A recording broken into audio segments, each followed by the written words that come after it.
Well, I started making the pattern for the back, and it's not easy, but I think we can do it. What I did here, and I'll show you, I made a template out of some cardboard. Hi, Doug. And transferred it over to here. Now, originally I had tried to cut out an opening for the voltage selector. I decided we're not going to do that. Let me show you in the back here. There's the voltage selector right there, and it's set on 120 volts, so we don't need to do anything with it.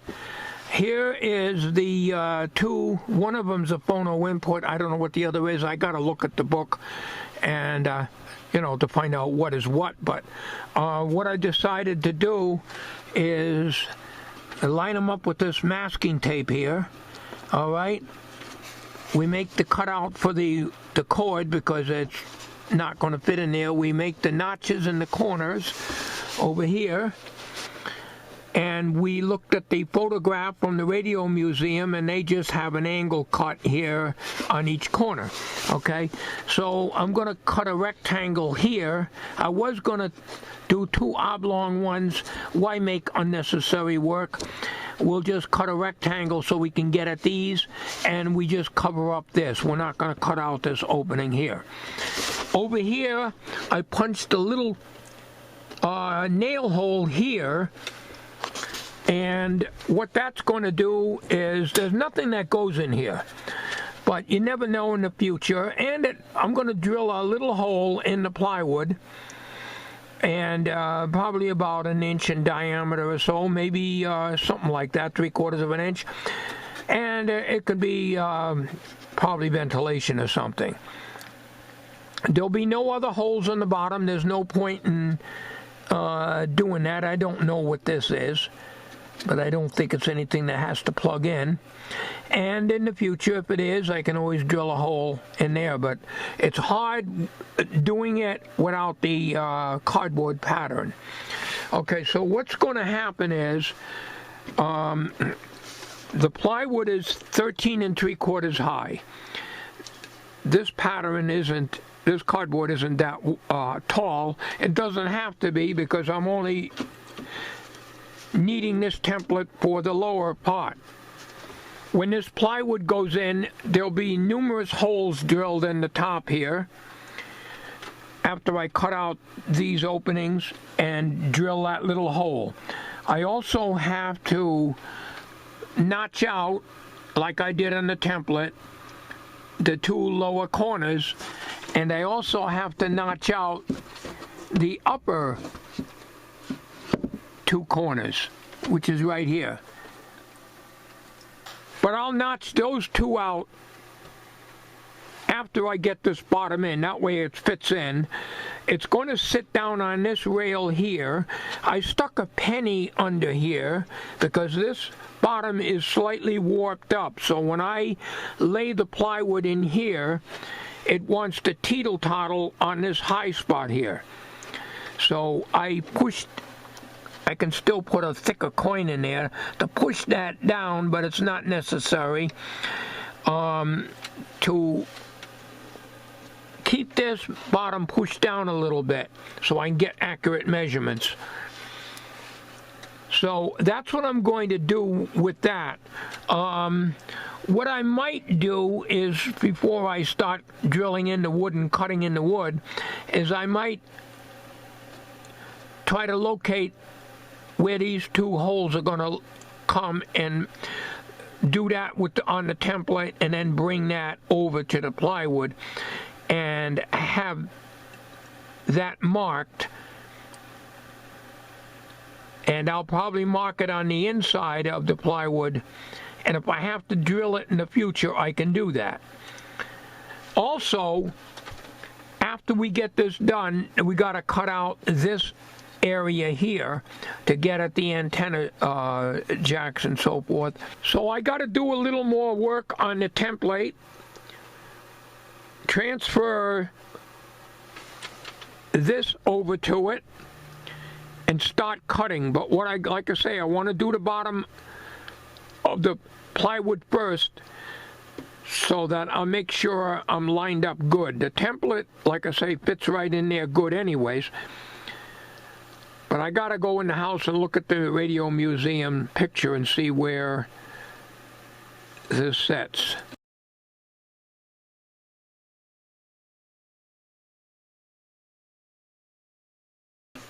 How big of an opening I gotta make.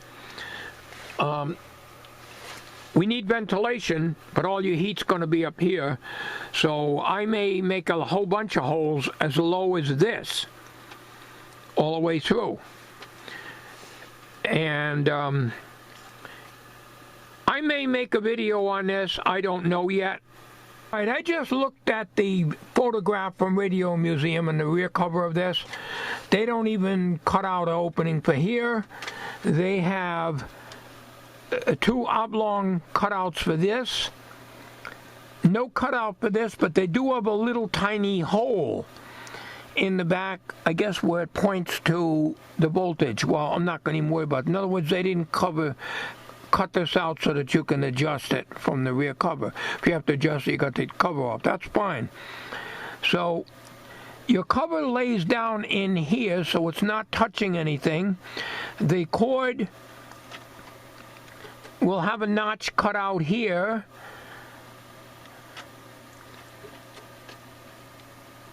Like I do on the template. It'll have the rectangular cut out here.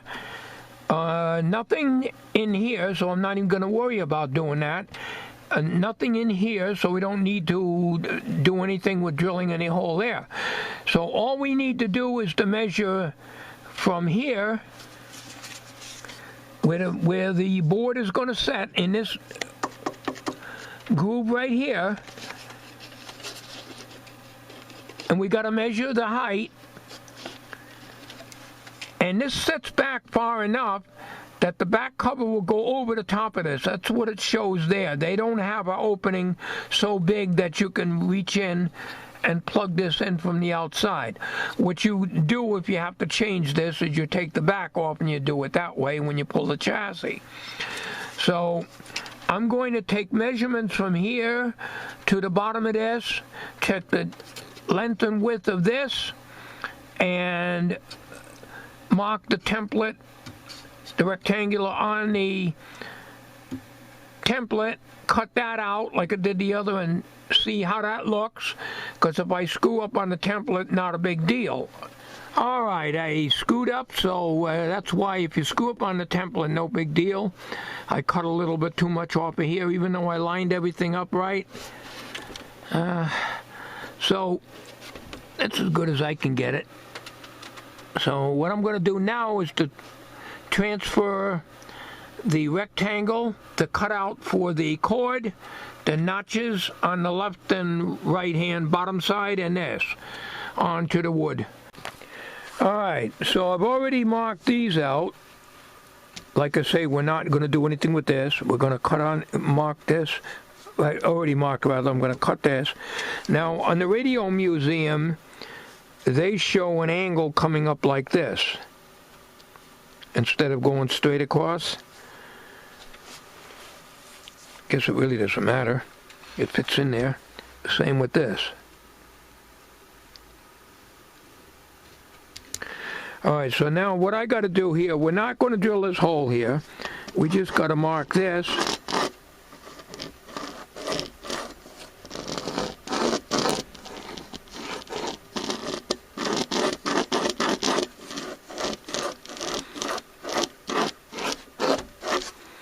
That's it. Like I say, the template doesn't have to be the same height as the plywood because only concerned with this bottom area. Once we get all this cut out, then we'll cut the notches for the top. And the picture on Radio Museum shows it just a cut like that, you know. So we may do that too, so we'll see.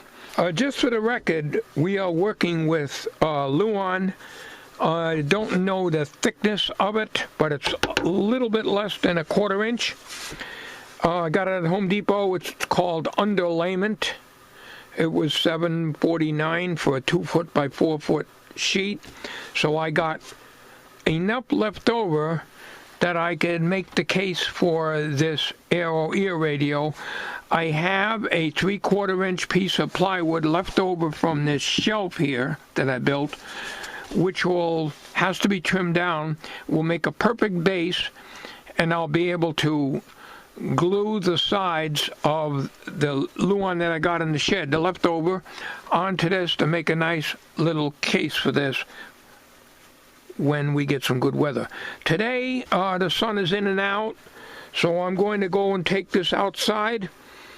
If I can dig up my Harbor Freight multi-function tool, we can cut these out like I did when I built this thing. This is also 1/4 inch Luan, and I use that to cut these openings here. Am I on camera? Probably not, as always. So let me see if I can dig that out. If I can dig it out without pulling half the stuff out of the shed, I may video it. How's that sound? We're going to do the plunge hole here in this square, this rectangular hole here with the multifunction tool. The cords are all stiff. I don't think it's even anywhere near 50 degrees out here, but we're going to try. It's not easy because I need some magnification, but we're going to do the best we can.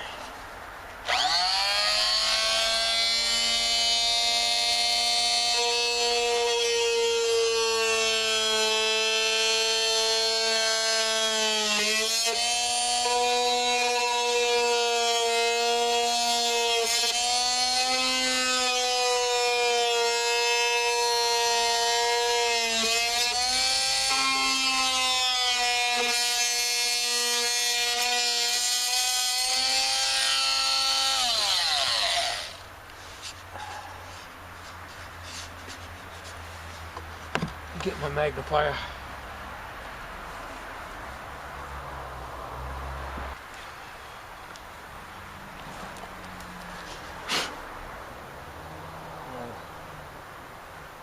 I overswung it.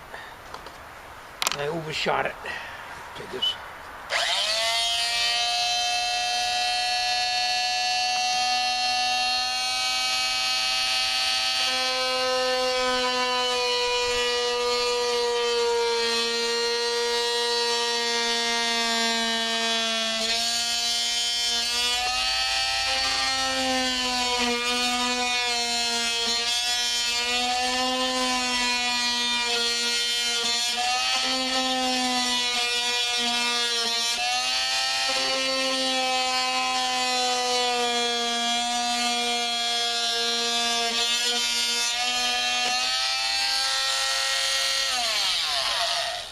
We're going in the shop and get my shop reading glasses.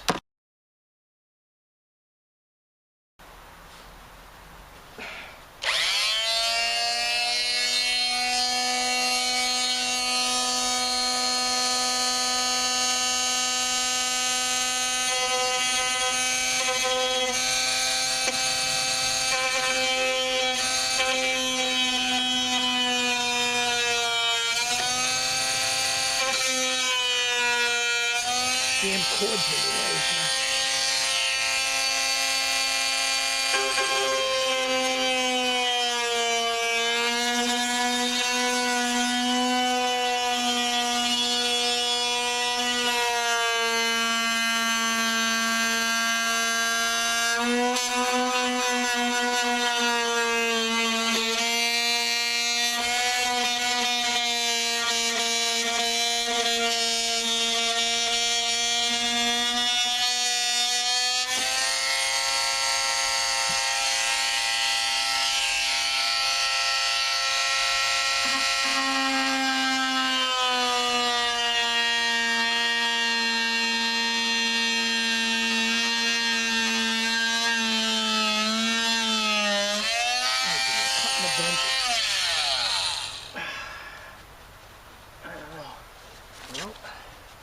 No, it felt like I was cutting the bench, but I'm not anywhere near it.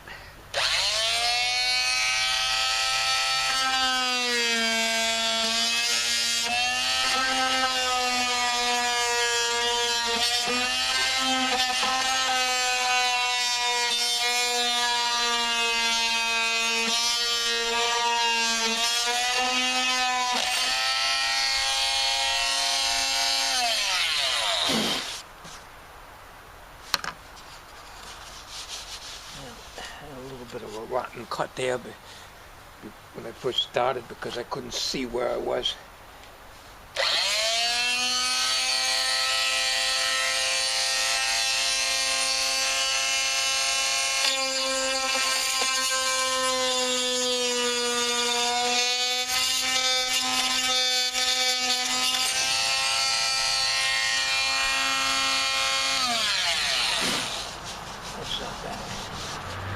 Got a little overshoot there, but that should be okay. All right, now we're gonna cut this corner. Might as well use this instead of the saber saw. Are we still recording? Oh yeah. All right.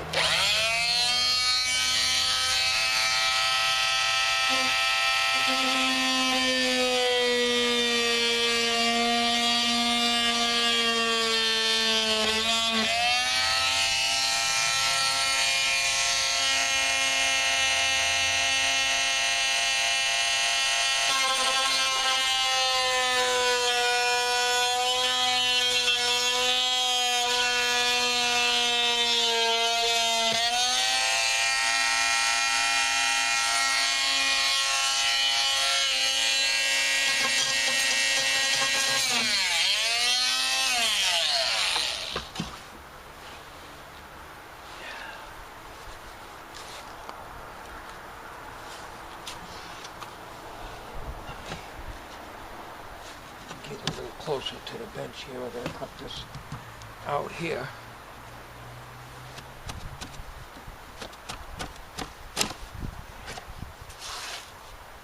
Go that far.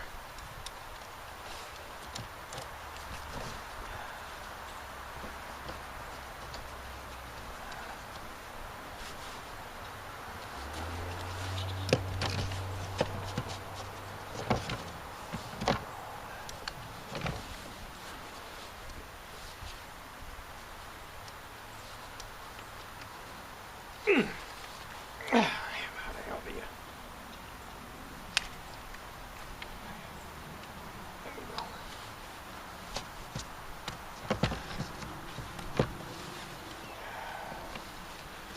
Oh, my back.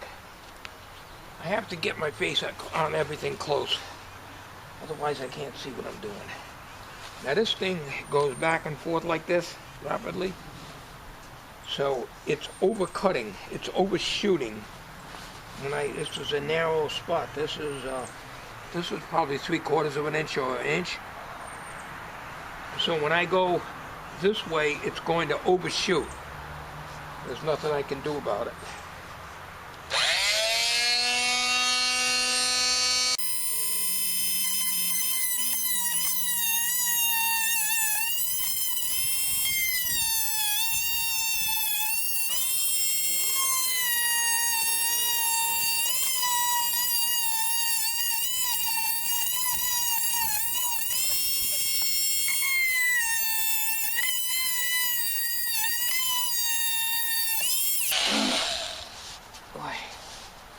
Oh, that's hill and dale. You see, the blade is vibrating, so I can't see. I just see a blur, so I can't tell what a blade is. Blade is stationary, I can see it. When it's vibrating like that, can't see it. That's like when I'm cutting with a saber saw. Even though you can see the line, but you can't tell where the blade is. When the blade is moving, you can't see it. So, got a lot of overshoot here. There's nothing I can do about it. We'll pilot it a little bit when we get it done.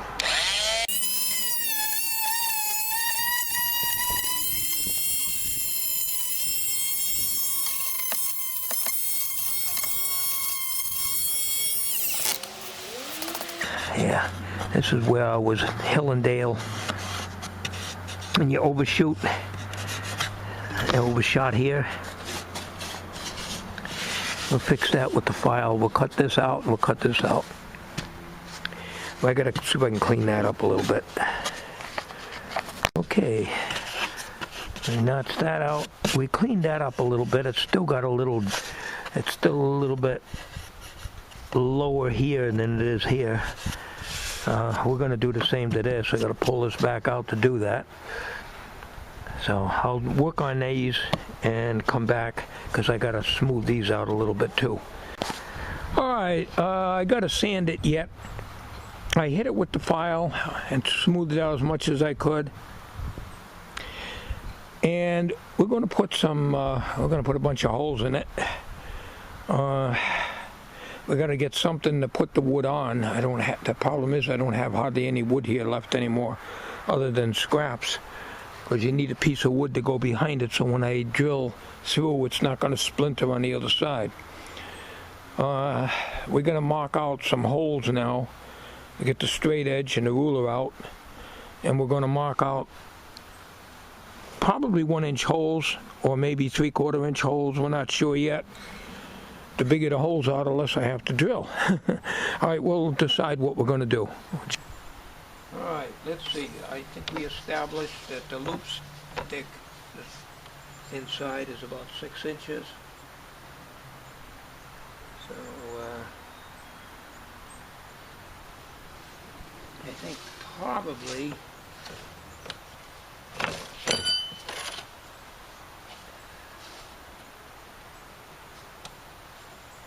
I think we'll do 7.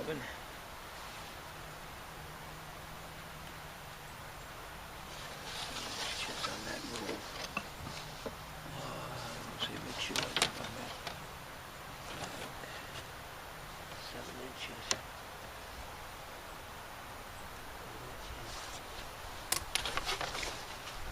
Get right on the line here. Where's the line? There it is.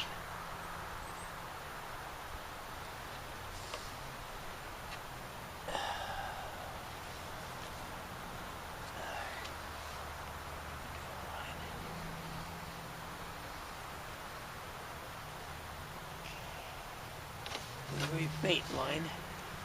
I'm gonna have to do it a little bigger or I'll never hit it. A little darker, I should say.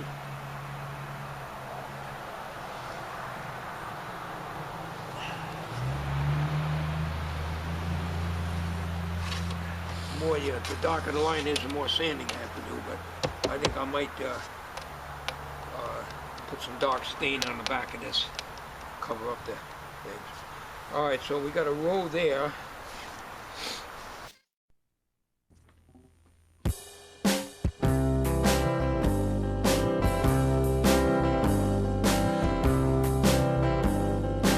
I've been gone a long time, my darling. Been in a dozen different foreign lands. All the time a thinking of you only. Wishing I could hold you by the hand. Now that we're together, time's a wasting. Too many years have passed since I've been at home. Let's get down to business, little darling. It must have been tough on you to be alone.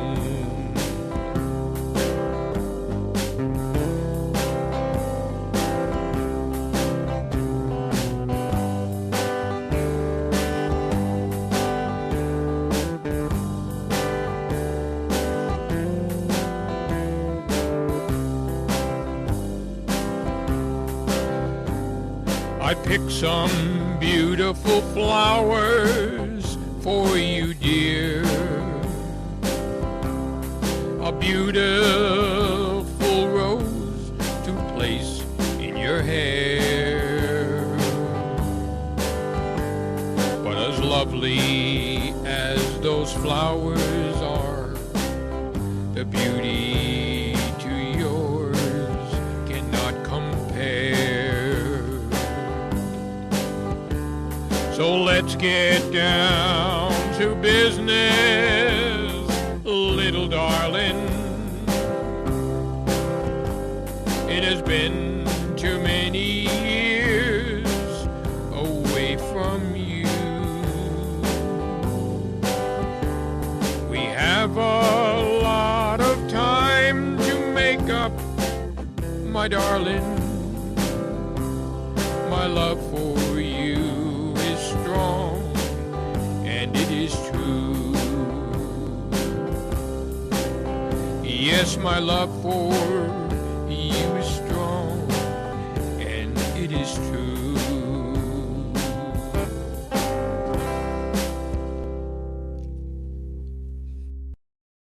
Thanks for watching.